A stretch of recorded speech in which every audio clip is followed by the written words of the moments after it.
Where do I even begin? Hey guys, welcome back to my channel. My name's Maddie if you're new here, and today's video is going to be a September wrap up. I read a whopping 13 books in September. I went off the rails.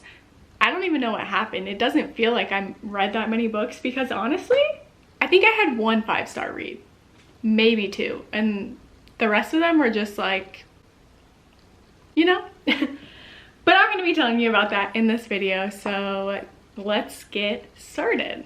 I think I read 4 books on my Kindle this month. I kind of went back and forth between Kindle, physical book, audiobook, you know, just make it interesting, right? The first book I read was The Serpent and the Wings of the Night by Carissa Broadbent, which is the first book in the Crowns of Nyxia series.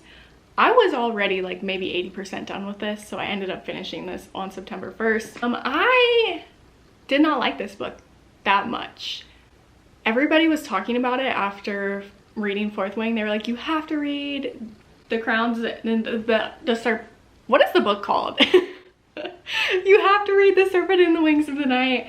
And so I read it and I almost DNF'd it, but I was like, no, I have to see what happens. Like, is there any romance in this book? I just couldn't understand the world, or I wasn't connected to the characters, and the ending kind of threw me for a loop, and I just don't really need to know what happens. I've heard really great things about the novella in between the first and the second book, so maybe I'll read that and that will get me excited to read the second book. But for now, I am putting down the Crowns of Nyxia series.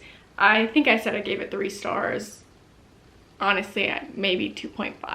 Then I had a hold on I'm Glad My Mom Died by Jeanette McCurdy, and I got it from the library finally. It delivered to the Libby app and I listened to it as an audiobook, and I so recommend listening to this book because Jeanette McCurdy actually narrates it herself, and hearing her story in her own words was incredible. It was all the more emotional as well. Jeanette McCurdy is an incredible writer, and I so hope that she releases other books in the future. Her story was so incredibly heartbreaking, and all of us had no idea she was going through this, so I'm glad she finally got to speak out and show her side of the story. Basically, a little bit about the book is that her mom forced her into acting when she was younger, and so it is her story with everything she dealt with growing up with an abusive, narcissistic mother. Next, I read on my Kindle All the Dangerous Things by Stacey Willingham. I had high hopes for this book because I loved A Flicker in the Dark, which was her first novel, and this one just didn't do it for me. I loved A Flicker in the Dark. I thought it was genius. This one, I'm having trouble even remembering the storyline. It was just honestly a forgettable thriller. I don't think it ended up being that shocking to me. I gave it 3 stars. I definitely like Stacey Willingham's writing. It's very easy to understand, but this plot line just wasn't it for me. I definitely recommend A Flicker in the Dark, and anything else Stacey Willingham writes I will read. And then I kept seeing everybody talk about None of This Is True by Lisa Joel, and I actually already had it because it was my book of the month for August. And so I sat down and I think I read this in 2 days just because I wanted to see what all the hype was about. And maybe I'm just a grumpy old lady, but I did not like this book. I'm sorry, okay? I said it, and I know why I don't like it now. It's because you don't get any answers. It's a thriller, but nothing gets wrapped up. You are left pondering what the hell actually happened. And I'm someone that needs answers, or at least wants them. And I genuinely didn't know what to think out of the end of this. I feel like we didn't see all sides to the story. If you're gonna have a book that has an ominous ending, I feel like I need to see more sides of the story. And I feel like I only saw one point of view. It was very heavy in one person's point of view, and I never saw anything else until the very end. So I'm like, what? Which is crazy because I loved Verity by Colleen Hoover, but I feel like it was more clear on the ominous ending. I could piece together who I felt was in the wrong there, and for this one I just genuinely had no idea because I didn't see anything coming like that. I don't know, maybe I'm stupid. Just know if you're gonna read this, you're not gonna get any answers, and you're just gonna be even more confused from when you started it. I think I gave it 2.5 stars. The writing was beautiful. I love Lisa Jewell's writing. I read Then She Was Gone by Lisa Jewell and loved that book. This one, just not it for me, and that's okay. Next, I challenged myself to read books that Rory Gilmore read in Gilmore Girls, and so I read 3 classics. I guess 2 are more modern classics, but I started with The Virgin Suicides by Jeffrey Eugenides? Hopefully that's right. And I liked this more than I thought I was going to. This is a modern classic, but I think I still gave it 2 stars. It was easier to read than I anticipated. What did I say in my other video? It felt like the book never really started.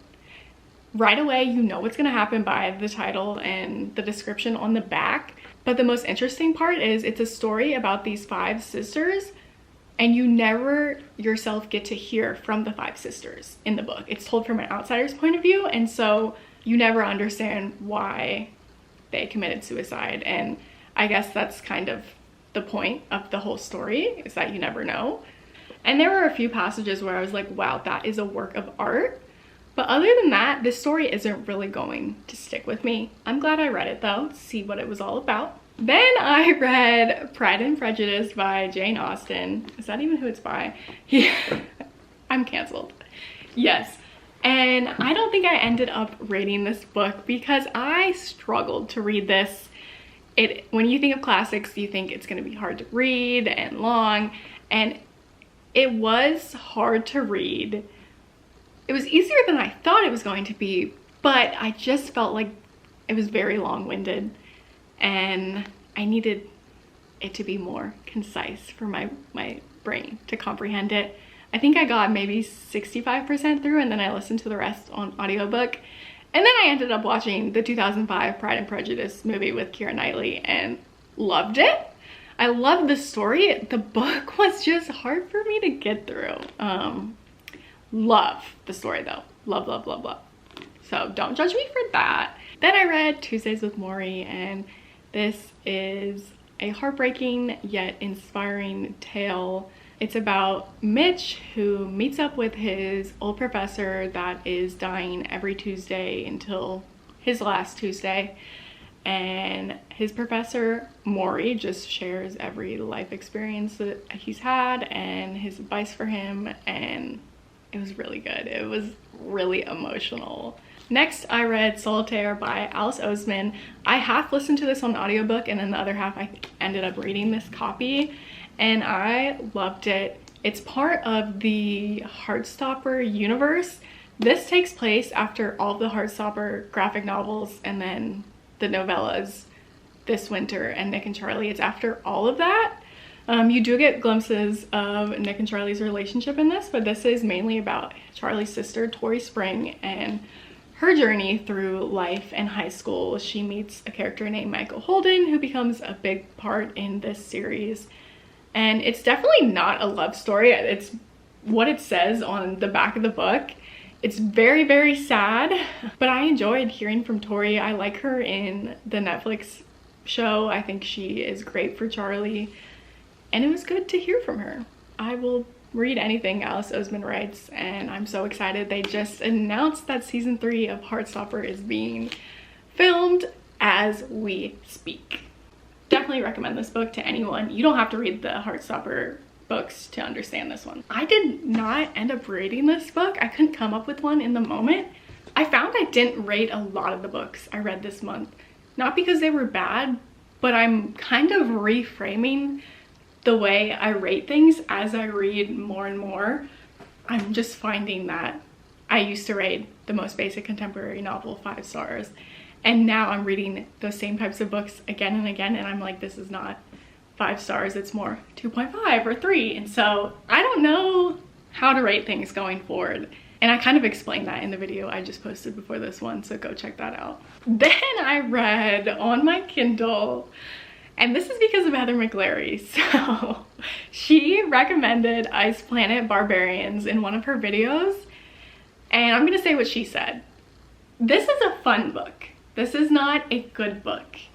It's a fun book. I read to disconnect, turn off my brain, for a laugh.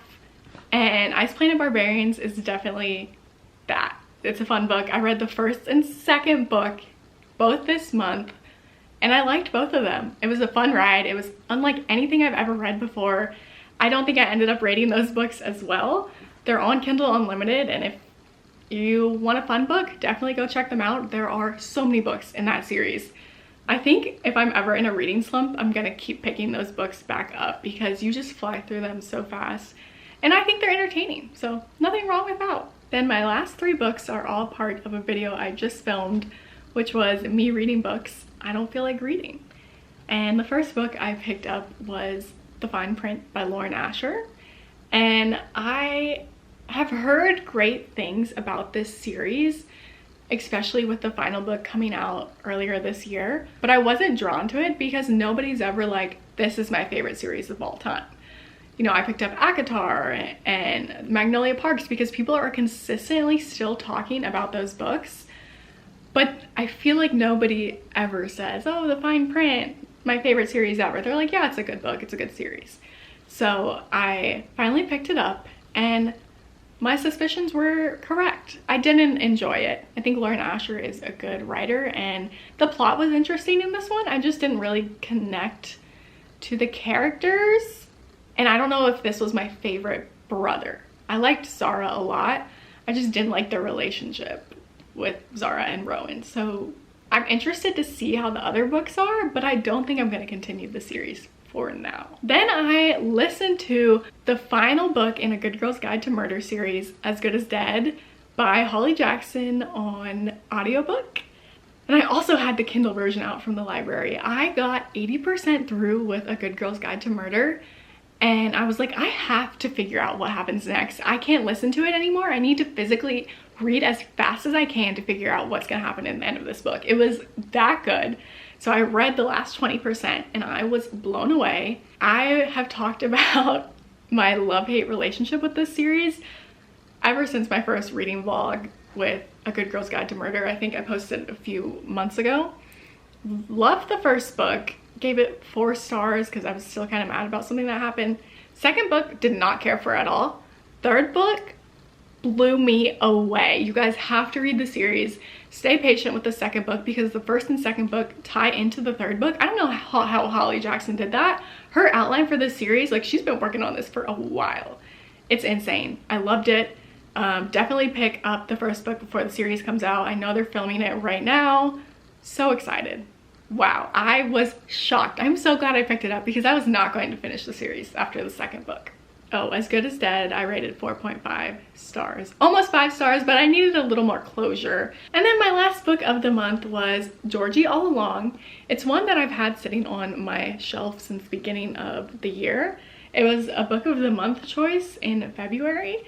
And after I got it, it just never called to me. It just never called to me because I never really heard much about it and all these big authors were coming out with new books and stuff like that, and this one I just kind of forgot about. But you know what? I'm so glad I picked it up. I really liked this book. I gave it almost 4 stars. It was right there. It was like 3.75, and I will read anything else this author writes. Kate Claiborne, I think her next book she publishes will be a 5-star read for me. I loved the characters, I loved the dialogue, the backstory, the found family. There was just something missing for me and I don't know what it was. And also it kind of started off strong, but then the middle was slower. It definitely slowed down. But I'm really happy I read this book. I definitely recommend this to anyone. It was kind of a romance, but also a self-discovery book, I would say, for Georgie. She was trying to figure out what she was doing next in her life. And that is relatable. So that's all. Hopefully I included all 13 books. If not, sucks for me. Oh, As Good as Dead, I rated 4.5 stars. Almost 5 stars, but I needed a little more closure. So yeah, I had a good reading month in terms of quantity, but I didn't find a new favorite book in September. So hopefully October will bring me a new 5-star read because I need something to obsess over. Thank you guys so much for watching this video, and if you're new here, don't forget to subscribe down below because I have more book content coming your way. And if you enjoyed this video, don't forget to give it a big thumbs up. Hopefully I'll see you guys soon.